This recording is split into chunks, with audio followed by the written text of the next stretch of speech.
Here exploring 8 steps in the creative process under the umbrella of justice and harmony for all. The 7th step, and we have to really look at the first 6 before we get to the 7th. But the 7th step, after finding our calling through the fondest dream, shifting that into a vision that we can actually picture in our minds as an actuality, doing research on how to make that vision potent and potential by seeing role models and looking at history and seeing what has come before us generationally and through all the me's that we've ever been throughout time, so that we can then take action as the 4th step and up-level our creativity as the 5th step and reflect by looking at our own shadow material in the 6th step, which brings us to the 7th step in our creative process, in a container of justice and harmony for all.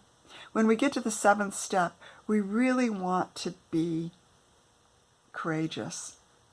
To have courage means to have heart. To have our heart means that our heart has to be broken. It has to be broken open so that our higher nature can come forward, so that we're not protecting ourselves, so that we're not afraid and hiding or being brittle and being worried and concerned all the time. In the 7th step of the creative process, we open our heart to share.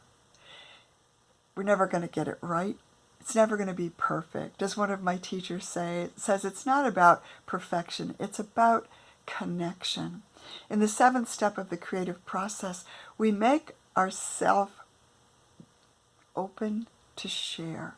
I'm sharing today in this very imperfect way, but I'm doing it. I'm sharing the idea that this is where we get to when we follow the 8 steps of the creative process. We get right here to the idea of, I can do this. I can share my better nature today. Not that it's perfect, but that I really have the best intention in my heart, in my soul, and in my mind. See you soon.